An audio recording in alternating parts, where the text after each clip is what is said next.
What's going on, ladies and gentlemen? Welcome back to the channel. Thank you so much for joining me today on this beautiful day. I hope everyone is healthy and well. All my new supporters joining us for the first time, welcome.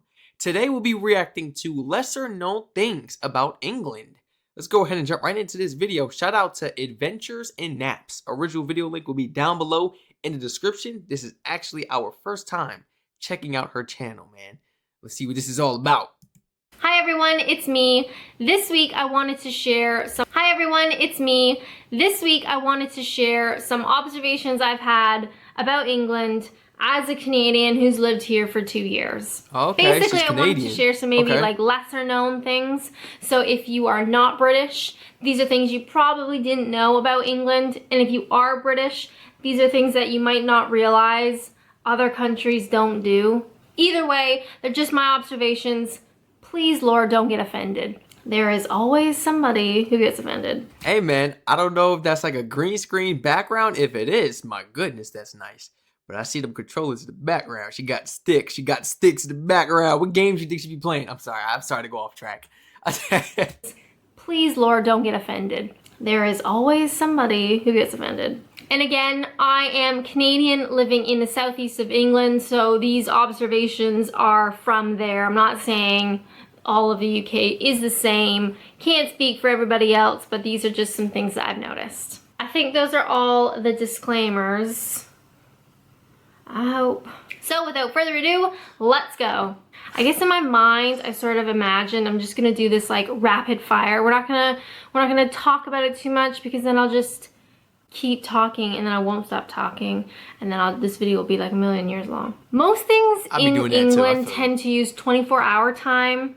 So like bus timetables, train timetables. My calendar at work defaults to 24-hour time, but nobody says 24 hours. So the meeting might say 1600, but then your boss will say, remember that meeting at 4 o'clock? Don't forget. It's like this split between, you see 24 hours and you hear 12 hours. I mean, even the clock in my kitchen, like on the oven, is 24 hours. And that doesn't come natural to me, so sometimes I look at it and I you know, it takes a minute. Math is not my strong suit. Also, Who you telling? Math ain't my strong suit either, man. Look. Addition, subtraction, multiplication, division. Times table. I already said multiplication. Yeah, I already said that. Times table. Same thing. Count money. Strac know how to read, baby. Strac know how to write. You know what I'm saying? English class in history was for me. And physics, a little bit. Last 2 years. I say math, but in England it's maths. So maths is not my strong suit. The more you know. I've mentioned this before, there's no power outlets in the bathroom. This genuinely annoys me. Wait, what? The more you know. I've mentioned this before, there's no power outlets in the bathroom. Really? I've never known that. There's no power outlets in the bathrooms? Really? Wait, so where do you like blow dry your hair at and stuff? In your room? I'm supposing in your room. You could do it in your room. Is it really because like the bathroom is more of like a wash and go type of place? You use the bathroom, wash your hands, you're brushing your teeth, you're washing your face. You're taking a shower, the humidity, the moisture, from the heat, the dampness. Is that why? I always assumed maybe that was just one reason why they only put like one outlet in US bathrooms right near the sink on the wall. But like you guys have none? Are those some of the reasons why? Please let me know in the comments. That's the only reasons I can really think of. You know, I've mentioned this before, there's no power outlets in the bathroom. Wow. This genuinely annoys me.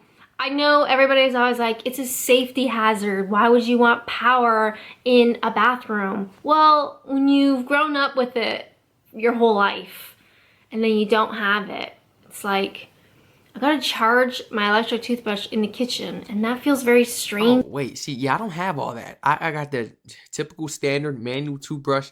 I don't even use the outlet in my bathroom. We have a night light in there. Like, if you don't want to turn that loud light on, we got the fan. Okay, it's not called a fan. It has a specific name, but I'm not saying the name.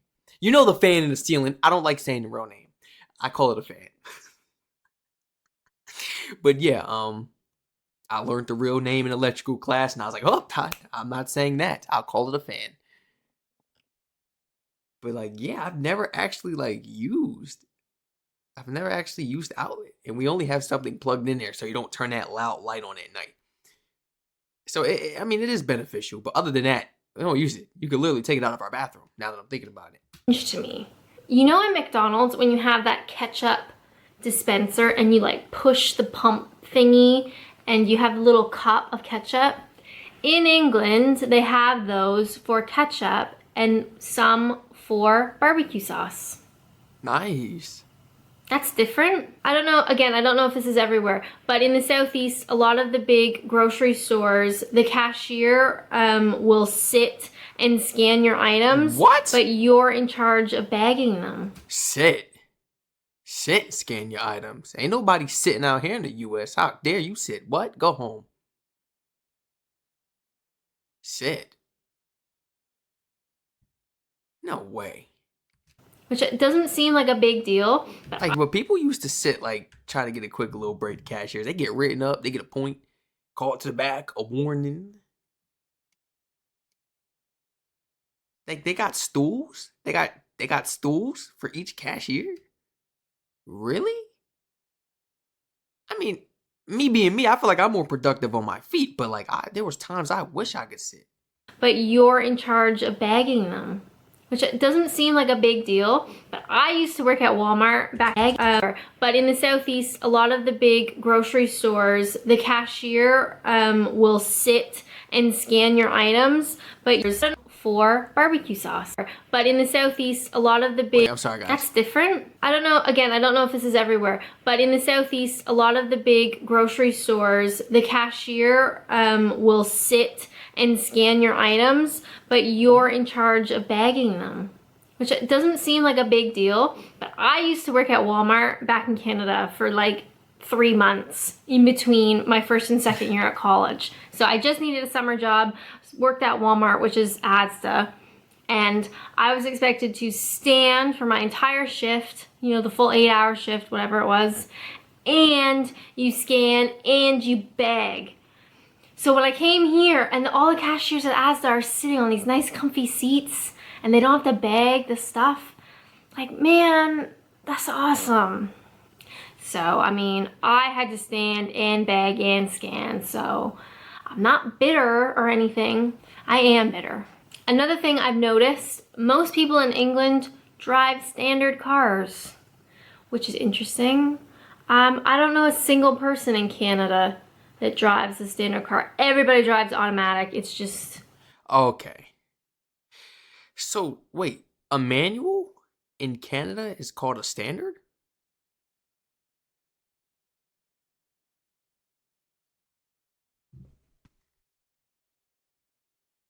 What is a manual car in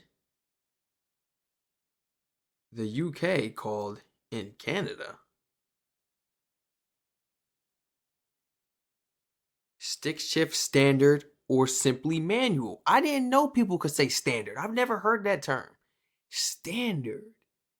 Interesting. Okay, standard. So we know she's talking about the manual. Okay. Interesting.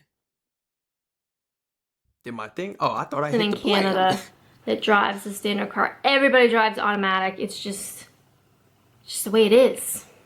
Automatic is just so easy. I don't understand.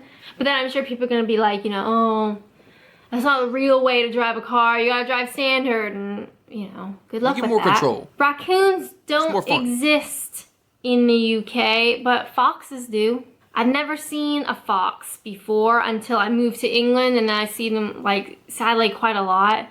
And I mean, I can't put the rubbish out the night before because the foxes will rip it open. It's basically the UK's raccoon. You can't put garbage out in Canada because the raccoons get in it with their little fingers and their thumbs, like they get right in there. Same thing with the foxes, they rip that stuff open. And it is not pleasant to pick up in the morning, let me tell you. This is just a side note about the foxes. I'm sure all the British people are well aware. When two foxes love each other very much and decide to share that love together as a couple, it sounds like a woman is being brutalized in the street, like blood-curdling screams. So the first time I heard foxes mating, I thought somebody was dying, and I ran to my boyfriend. I was like, oh my God, like, what is happening? Something's happening in the street. Like, can you not hear this? This woman is screaming. And he's like, nah, those are the foxes. So don't let that freak you out. Just, you know, just saying. Almost everybody in, okay, I can't generalize.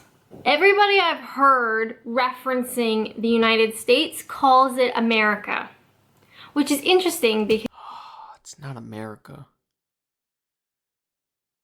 It's not America. It's the United States.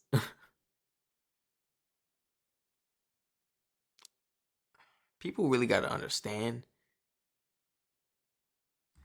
I've never called it America till I moved to England. So in Canada, I mean, we call it the States, we call it the US, we call it down south, but I've never heard really people call it America. So that's kind of interesting. Yeah. I don't know why. I mean, it makes sense. That's what it's called. It's called the United States of America. So it makes sense to call it America, but we just don't. If you're living in England, chances are your mailbox is just like a slit on the door. In Canada, you'll either have a mailbox like on the exterior wall of your house by your front door, like a metal usually thing that you put the mail in, or you might have a mailbox at the end of your driveway if you're like more rural, and the post guy just like drives along and puts your mail in these mailboxes at the end of the driveway. But for some reason in England, they scrapped the mailbox idea. Who needs one? Let's just cut a hole in your door with a little flap and then just shove the mail through. Shove the mail through. However, sometimes this sounds like someone is breaking into your house, so don't freak out. Maybe. Lesser known thing. I like that. I'd rather you pushing in my house because like somebody try to steal my mail. We got some people out here scheming, man, on like your tax documents, stuff like. About England, people tend to sign like texts or messages to people with an X or maybe multiple X's, but definitely at least just one. At first I thought this was like a flirty thing because it's like you're sending a kiss to somebody, like, excuse me? Pretty much everybody does it. I mean, we have a cleaning lady that comes sort of once a month and she sends me X. You know, she'll be like, see you then, Alana, X. It's like, I've only met you like twice. The X thing is quite like a polite thing to do, you know. I've had coworkers and almost like near strangers send them. So it's a thing. I've also learned that medicine packaging, like painkillers or like the boxes with like liquid cough syrup or whatever, all that. So wait, XO would be kiss, right? It has to be XO combined to be a kiss, right? Or is it just like X? Because what if they just said O? So it has to be like together to be a kiss, right? X. So if I was like, cheers, my friend, have a great day! Exclamation mark. X. Or do I put the X before the exclamation mark?